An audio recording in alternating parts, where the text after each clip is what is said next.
के अगेंस्ट बनती है। जब हमारे शरीर में कोई डस्ट पोलन या कोई ऐसा खाना जो हमारी बॉडी को लगता है कि वो हमारी बॉडी का नहीं है, तो हमारी बॉडी क्या करती है, घबरा जाती है और अपने बचाव के लिए, किस चीज के लिए, अपने बचाव के लिए वो कुछ एंटीबॉडीज बनाती है, IgE। तो जनरली आप देखेंगे जब भी हम एलर्जिक पेशेंट्स का ब्लड टेस्ट करेंगे और उसमें IgE बढ़ा हुआ ही आएगा, जो कि बहुत सारे ऑटो इम्यून डिसऑर्डर्स में भी बढ़ा हुआ आता है, राइट? अब इस IgE को हम कम कैसे कर सकते हैं, या कौन कौन सी एलर्जीज हमें जनरली होती हैं? बहुत ही सिंपल है, पर करना पड़ता है कुछ कुछ, ऐसा नहीं है कि बस ऐसे ही हो जाएगा, ठीक है? तो एलर्जीज कौन सी कॉमन है? 3 जो सबसे कॉमन एलर्जीज हैं वो डस्ट एलर्जी है, पोलन से एलर्जी है। आप देखेंगे कई बार आप जब चेंजिंग वेदर होता है, जब बहुत पोलन होते हैं, तो एस्थमेटिक्स का अस्थमा बिगड़ जाता है ना, है कि नहीं? ह्यूमिडिटी से बिगड़ जाता है। पर आजकल एक बहुत ही बड़ा कारण आ रहा है बहुत सारी फूड एलर्जीज का, और वो क्या है? कोई गेस कर सकता है वो क्या है?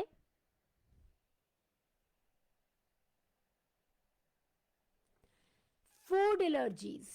हम जो खाना खाते हैं वो हमारी बॉडी सोचती है कि पता नहीं क्या बाहर से आ गया है, और उससे हमें एलर्जिक रिएक्शंस होने लग जाते हैं, और वो वहीं नहीं रुकते हैं।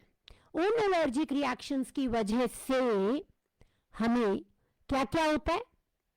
हमें इरिटेबल बाउल सिंड्रोम जैसी बीमारी हो जाती है, हमें ऑटो इम्यूनिटी हो जाती है, अस्थमा हो जाता है, डायबिटीज हो जाता है, मेंटल डिजीज होने लगती हैं, एंजाइटी, डिप्रेशन।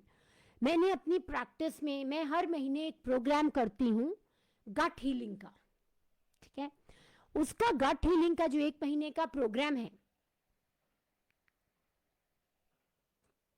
वो सिर्फ इसलिए क्रिएट किया है मैंने कि आजकल इतनी फूड एलर्जीज बढ़ गई हैं, और बहुत से टेस्ट आते हैं मार्केट में फूड एलर्जी के, 4000, 3000 से लेके 40,000 तक के टेस्ट आते हैं फूड एलर्जीज के, पर कोई भी टेस्ट ऐसा नहीं है जो कि आपको पूरा का पूरा रिजल्ट दे पाए। इसलिए हम ये जो 1 महीने का प्रोग्राम करते हैं, इसमें हम 3 हफ्ते वो खाने जो बहुत एलर्जी कॉज करते हैं उनको बंद कर देते हैं, और चौथे हफ्ते में एक एक करके उनको इंट्रोड्यूस करते हैं। इससे क्या होता है? इससे जिस खाने से आपको एलर्जी होती है उससे आपकी नींद खराब हो जाएगी, आपके पेट में दर्द हो सकता है, आपको इचिंग होने लगेगी, आपके रैशेज आ जाएंगे, आपका पेट बिल्कुल ब्लोटेड हो जाएगा, फूल जाएगा। एंड यहां तक कि एक लड़की थी मेरे पास पॉलीसिस्टिक ओवेरियन डिजीज की उस प्रोग्राम में, जिसने जब आटा इंट्रोड्यूस किया 3 हफ्ते बाद, उसने 5 किलो भार कम किया 3 महीने में, जो 3 हफ्ते में, जो कि कभी उसका कम हो ही नहीं रहा था। पर जिस दिन उसने आटा इंट्रोड्यूस किया उसका 1.5 किलो भार बढ़ गया। तो क्या हुआ सर?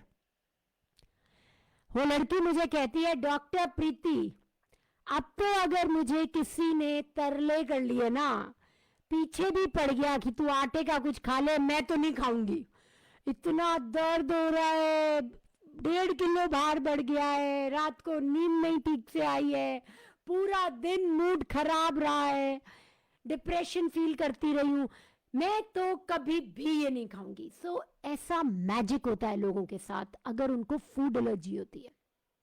एंड बाकी मेरे जैसे लोग हैं जिनको कि आटा छोड़े या खाएं कोई फर्क नहीं पड़ता, पर मैं 100% लैक्टोज इंटॉलरेंट हूं।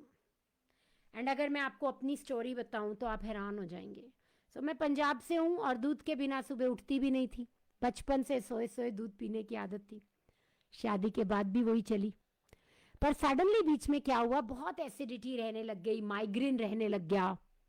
तो मैंने क्या किया, मैंने ये सब एलिमिनेशन डाइट किया जिसमें हम 5 खाने छोड़ते हैं। ग्लूटेन जिसमें आटा आता है, राई आता है, बार्ले आता है, जौ आता है, दूध, दही ले लेती थी पर बाकी दूध का कुछ नहीं लेती थी, संतरे, अंडा और कुछ सोया, ये 5 खाने नहीं खाए। और जब मैंने 3 हफ्ते बाद दूध इंट्रोड्यूस किया तो मेरी इतनी बुरी दर्द से हालत हो गई कि 2-3 दिन तक, मतलब मुझे एंडोस्कोपी कराने तक की नौबत आ गई थी, इतना दर्द था पेट में। तो आप सोच सकते हैं कि रोज रोज जब हम वो खाते हैं तो उतना दर्द नहीं होता, पर अंदर कुछ कुछ और होता रहता है। और जब जब मैं दूध छोड़ती हूँ, पूरा दूध, चाय में भी जब जब नहीं लेती हूँ, तब तक मेरा माइग्रेन ठीक रहता है। एंड आप जिसको भी माइग्रेन होता है या आप किसी को जानते हैं कि किसी को माइग्रेन होता है, तो आपको तो ये पता ही होगा कि ऐसे लगता है जैसे इससे खराब चीज तो कोई हो ही नहीं सकती, राइट? एंड इसलिए बहुत बहुत बहुत जरूरी है कि हमें पता हो कि एलर्जीज में हमको करना क्या है, राइट? अब कुछ बड़ी इंटरेस्टिंग चीजें हैं। क्या हमारे पास कुछ नेचुरल चीजें हैं जो हमें एलर्जी में हेल्प कर सकती हैं? बिल्कुल हैं।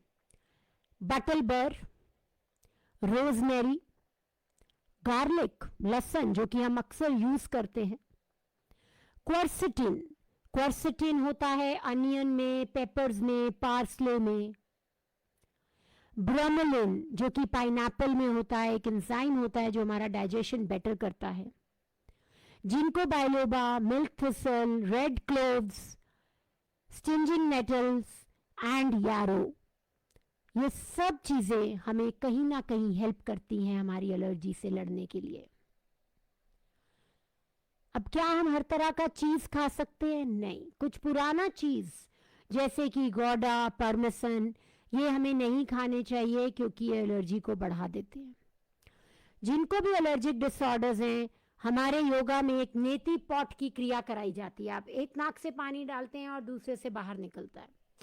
वो बहुत ही इफेक्टिव है as a remedy to control your allergic disorders, and I think बहुत ही सिंपल है, हमें बिल्कुल उसको भूलना नहीं चाहिए। बस मेरा एक रिक्वेस्ट है आप सबसे कि जब आप नेति पॉट खरीदें तो कोशिश करें कि प्लास्टिक का ना खरीद के स्टील का खरीदें। Amazon पे बहुत ही आराम से 350-300 रुपए में मिल जाता है, and it is worth an investment for your health. क्या वेट लॉस और एलर्जीज कनेक्टेड है?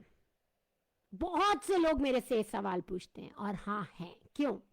क्योंकि जब हमें एलर्जीज होती हैं किसी चीज से तो हमारी बॉडी में एलर्जिक रिएक्शन से इन्फ्लेमेशन हो जाती है। इन्फ्लेमेशन क्या हो जाती है? इन्फ्लेमेशन वो होती है जब हमें कहीं चोट लगती है, तो यहाँ पे आप देखेंगे सूज जाता है, लाल हो जाता है, पस निकलने लगती है, हाथ लगाएं तो थोड़ा गर्म होता है कि नहीं? वो उसे क्या कहते हैं? इन्फ्लेमेशन। जब बॉडी में इन्फ्लेमेशन होती है तो बॉडी पानी सेव करने लगती है अंदर, स्टोर करने लगती है अंदर, और उसकी वजह से ये जो इस लड़की का 5 किलो 3 हफ्ते में बाहर गया था, आपको क्या लगता है बाहर गया था? ना, 3 किलो तो इन्फ्लेमेशन का पानी था। वो सोजन थी जो चली गई, तभी वो इतना लाइट वेट, इतना हैप्पी, इतना हेल्दी फील कर। तो माइकल वॉल्ट जो कि एक इंटेग्रेटिव मेडिसिन प्रैक्टिशनर हैं जैसे कि मैं हूं, है ना, मैं फंक्शनल मेडिसिन प्रैक्टिस करती हूँ, एमबीबीएस हूँ अमृतसर मेडिकल कॉलेज की, और उसके बाद यूएस से पढ़कर आई हूँ फंक्शनल मेडिसिन, और डेयरिंग द डायबिटीज करके मेरा एक मिशन है जो मैं करना चाहती हूँ पूरा इंडिया को डायबिटीज फ्री बनाने के लिए, और गट हेल्थ के थ्रू उस पर काम करती हूँ क्योंकि मैं बिलीव करती हूँ कि अगर गट्सी इंडिया होगा तो हैप्पी इंडिया होगा, राइट? तो ऐसे ही इन्होंने ये लगाया कि वेट लॉस और एलर्जीज कनेक्टेड हैं। आपको पता है एनवायरमेंटल एनर्जीज इवन ऐसी प्रॉब्लम्स कर देती हैं कि हमें समझ नहीं आता हो क्या रहा है, जैसे इरिटेबल बाउल सिंड्रोम जो कि एक ऑटो इम्यून डिसऑर्डर है।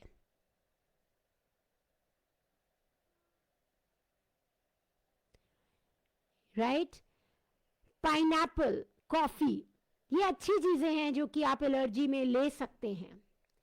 अगर आपको इचिंग होती है एलर्जी के लिए तो आप छोटी छोटी चीजें कर सकते हैं, जैसे कि आप नारियल के तेल से मॉइस्चराइज कर सकते हैं अपनी बॉडी को जहां भी इचिंग हो रही है। आप सबको पता है कि नारियल का तेल खाने के लिए भी बहुत अच्छा है, लगाने के लिए भी बहुत अच्छा है, और वही तेल लगाएं जो आप खाते हैं, क्योंकि स्किन भी चीजें खाती है। आपका लार्जेस्ट एब्जॉर्प्शन एरिया है वो लगा सकते हैं आप कूलिंग एजेंट्स लगा सकते हैं जैसे कैलामिन लोशन, और वो बहुत हेल्प करता है आपको। अब प्रोबायोटिक्स एलर्जिक डिसऑर्डर्स हैंडल करने में बहुत ही हेल्पफुल माने गए हैं। तो क्या हमें याकुल्ट लेना चाहिए, मेरे मरीज पूछते हैं मेरे से आकर। तो आप में से कोई बताना चाहेगा मुझे क्या हमें याकुल्ट लेना चाहिए? कौन बताएगा? कोई बताना चाहेगा मुझे? याकुल्ट जो प्रोबायोटिक है जो मिलता है, हम बहुत लोग उसको लेते हैं, क्या हमें वो लेना चाहिए कि नहीं? 10 ग्राम शुगर है एक याकुल्ट में, और जो लाइट याकुल्ट आता है उसमें 2 ग्राम शुगर है।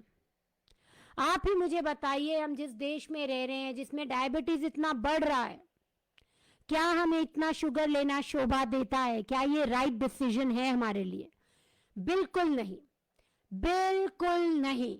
और अगर आप शुगर फ्री याकुल्ट भी लेते हैं तो ध्यान रखिएगा कि अगर आपको अपना मेमोरी लूज करना है, क्या करना है, अपना यादाश्त खोना है, तो प्लीज आप उसको लीजिए, क्योंकि शुगर फ्री से गंदा जहर है ही नहीं हम सबके लिए। बहुत से और नुकसान के साथ साथ वो हमारी मेमोरी हमसे छीन लेता है।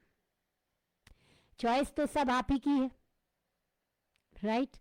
सोचिए, जानकारी पाइए और फिर डिसीजन लीजिए, क्योंकि ये जो आपकी बॉडी है सबसे बेहतरीन गिफ्ट है। मैं तो कहती हूं ये एक वंडर है, वंडर का। लोग 7 वंडर्स ऑफ द वर्ल्ड की बात करते हैं, पर मैं कहती हूं उन सबसे बड़ा वंडर है हमारी ह्यूमन बॉडी। और इसका ध्यान नहीं रखना तो इतना क्रिमिनल है, इतना क्रिमिनल है कि मैं बता नहीं सकती। तो प्लीज सोचिए और खुद डिसीजन लीजिए। मुझे पूरा विश्वास है कि आप अच्छा डिसीजन लेंगे। एक जो चीज आपको ध्यान रखनी है ना, कि एलर्जीज, अस्थमा, ये सब बीमारियां आपके पेट से शुरू होती हैं। अगर आपको कब्ज की प्रॉब्लम है, अगर आपको डायरिया की प्रॉब्लम है, प्लीज उसको ऐसे हल्के में मत लीजिए, उसको प्लीज अच्छे से समझिए और उस पर काम करिए। कुछ सप्लीमेंट्स हैं जो एलर्जीज के लिए बहुत काम आते हैं। विटामिन डी, कोरोना के टाइम पे हम सब ने विटामिन डी सुना है और लिया है। डायबिटीज में भी बहुत हेल्पफुल होता है, एलर्जिक डिसऑर्डर्स में भी बहुत हेल्पफुल होता है। और इसके साथ विटामिन सी, ये दोनों बहुत ही हेल्पफुल होते हैं। अगर आपको एलर्जीज हैं तो आप ये लेते रह सकते हैं। खूब पानी पीना एक अच्छी आदत है। एलर्जी खत्म तो नहीं करती, पर उसको कंट्रोल करने में हेल्प जरूर करती है।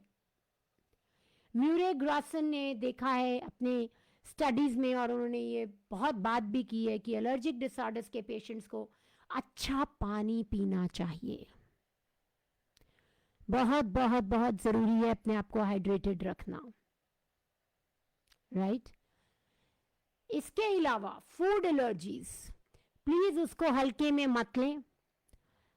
आपको पता है नवरात्रों में हम लोग ग्लूटेन नहीं खाते थे, और तब हम दूध इसलिए पीते थे क्योंकि तब हमें दूध अच्छा मिलता था, राइट? पर तब भी हमारे पूर्वजों ने, आप में से कितने लोग नवरात्रे का व्रत रखते हैं? नहीं भी रखते तो आपने सुना तो होगा, राइट? नवरात्रों के व्रत में हमें 1 हफ्ता ग्लूटेन से हटाकर अलग अलग तरह के खाने, जिसमें ज्यादा स्टार्च होता है, जिसमें ज्यादा घी होता है, हर बदलते मौसम में खिलाए जाते थे। आपको लगता है क्या वो बस ऐसे ही था? नहीं, हमारे सारे रिचुअल्स के पीछे साइंस है। तो वो ऐसे ही नहीं था, वो इसलिए था क्योंकि उस टाइम पे भी उनको ये समझ थी कि अगर हमें बॉडी को क्लीन